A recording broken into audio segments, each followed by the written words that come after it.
The First Crusade, launched in the late 11th century, was a defining event that combined religion, politics, and military ambition. The movement, initiated by Pope Urban II in 1095, was aimed at reclaiming Jerusalem and sacred lands from Muslim control.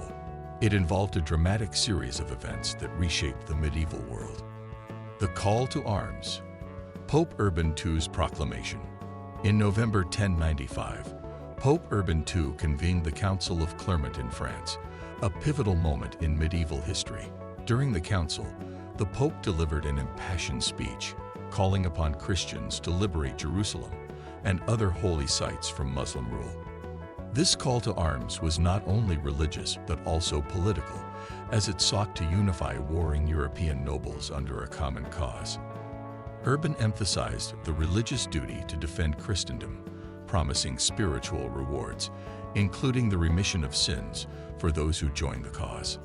The idea of embarking on a pilgrimage to the Holy Land with the added purpose of warfare appealed to knights and commoners alike. The Pope's message spread rapidly, igniting a fervor that transcended social classes and geographic boundaries. The rise of the Seljuk Turks.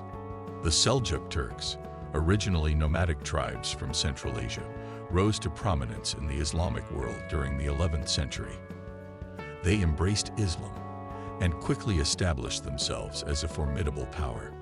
By 1055, they had captured Baghdad, effectively becoming the dominant force in the Middle East.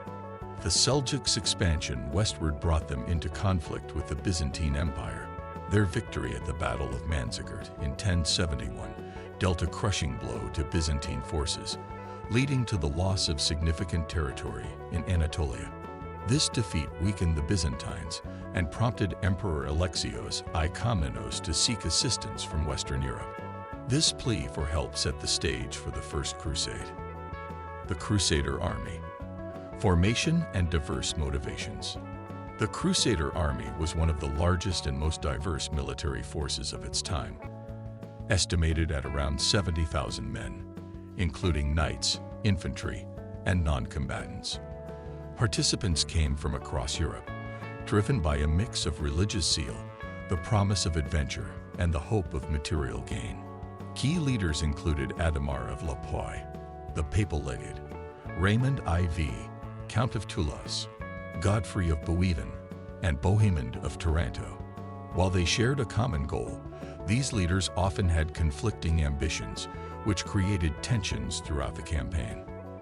The army was not a unified entity, but rather a coalition of smaller forces, each led by his own commander.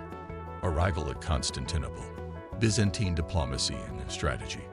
In late 1096 and early 1097, the Crusader armies began arriving in Constantinople, the capital of the Byzantine Empire. Emperor Alexios I Komnenos, wary of the unruly Western knights, adopted a cautious approach. He provided logistical support but insisted that Crusader leaders swear oaths of loyalty and promise to return any recovered Byzantine territory. Although the Crusaders agreed to these terms, their relationship with Alexios remained strained. The Byzantine emperor was primarily interested in using the Crusaders as a means to recover lost territories, rather than participating directly in their campaign. After provisioning the Crusaders, Alexios ensured their swift transportation across the Bosporus into Asia Minor. The Siege of Nicaea, a decisive early victory.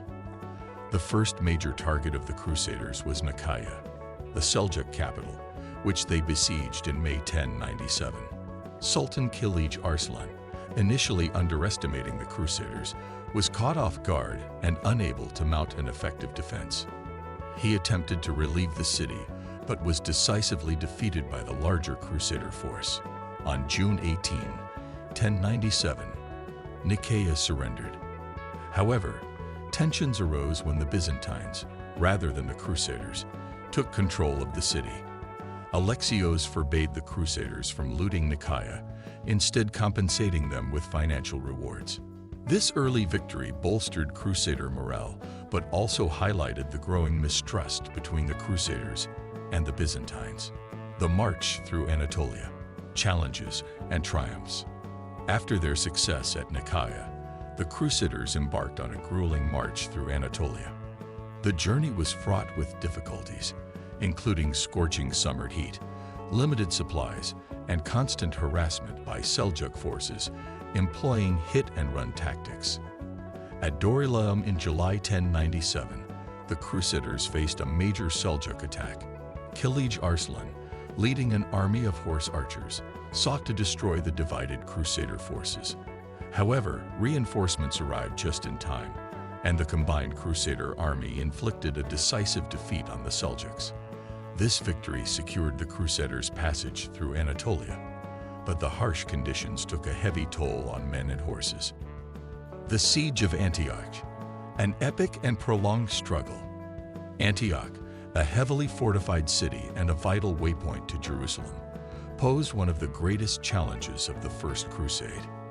The Crusaders began their siege in October 1097, but their forces were too few to fully surround the city. As a result, Antioch remained partially supplied, prolonging the siege. By early 1098, the Crusaders faced starvation and disease, with morale plummeting. In June, they managed to infiltrate the city with the help of an Armenian commander who betrayed the Seljuks. However, their success was short-lived, as a massive Seljuk army under Kerboga soon surrounded Antioch. The Crusaders, now besieged themselves, launched a desperate counterattack on June 28, 1098. Despite being outnumbered, they achieved a stunning victory, routing Kerboga's forces and securing Antioch. This triumph solidified their reputation as a formidable force, but came at great cost. The march to Jerusalem, struggles for leadership and unity. In early 1099, the Crusaders resumed their march toward Jerusalem, buoyed by past victories, but weakened by dwindling manpower and resources. Leadership disputes persisted, slowing progress and creating internal divisions, as commanders vie for control and influence, undermining the unity needed for decisive action. Harsh conditions, including extreme heat, limited water supplies, and meager provisions, tested their resolve, forcing them to rely on looting and negotiations with local rulers for sustenance. The relentless struggle for survival compounded their frustrations, yet despite these immense challenges, the Crusaders encountered little organized resistance, as many Muslim leaders opted for peace over confrontation, fearing the Crusaders' growing strength and reputation. By June 1099, after an arduous journey, the Crusaders reached Jerusalem, their ultimate goal. The sight of the holy city inspired a renewed sense of purpose and fervor among the weary soldiers, who now saw their long, difficult march as a step closer to fulfilling their divine mission, marking a crucial moment in their campaign. The siege and capture of Jerusalem. On June 7, 1099, the Crusaders began their siege of Jerusalem, facing strong walls and a determined Fatimid garrison. With diminished numbers and resources, they knew a prolonged blockade was impossible and resolved to storm the city. A poorly coordinated first assault on June 13 failed due to insufficient siege equipment. Morale was restored when Genoese mariners arrived with supplies and skilled engineers, enabling the construction of siege engines. On July 15, the Crusaders launched a final assault, breaching the defenses with siege towers and ladders. Inside, they massacred Muslims and Jews indiscriminately, with Jewish refugees burned alive in synagogues. The conquest marked the culmination of the Crusade, celebrated by the Crusaders as a divine victory. Aftermath and legacy of the First Crusade. Following the capture of Jerusalem, the Crusaders sought to establish a governance structure to secure their hold on the city and surrounding territories. They elected Godfrey of Bouillon as their leader, granting him the title Defender of the Holy Sepulchre rather than king, reflecting the religious significance of Jerusalem. Godfrey's leadership was aimed at stabilizing the region, though the limited number of Crusaders remaining presented significant challenges. Most Crusaders considered their mission fulfilled and returned to Europe, leaving only a small contingent to defend the newly established Crusader states. The First Crusade had profound and far-reaching consequences. It marked the beginning of a series of military campaigns over the next 2 centuries as Europeans sought to maintain control of the Holy Land and expand their influence in the Mediterranean. The Crusade also reinforced the concept of Christendom, strengthening the Church's authority and promoting a collective Christian identity. However, it came at a great cost, deepening the divide between Christianity and Islam. The Crusaders' violent actions in Jerusalem sowed lasting seeds of mistrust, resentment, and hostility between the two faiths, effects that echoed through history and continue to shape perceptions to this day. Thanks for joining us on this exciting historical adventure. If you enjoyed the story, make sure to hit the like button and subscribe for more epic content. Don't forget to ring the bell so you never miss an update. Keep exploring with us for more fascinating journeys through time.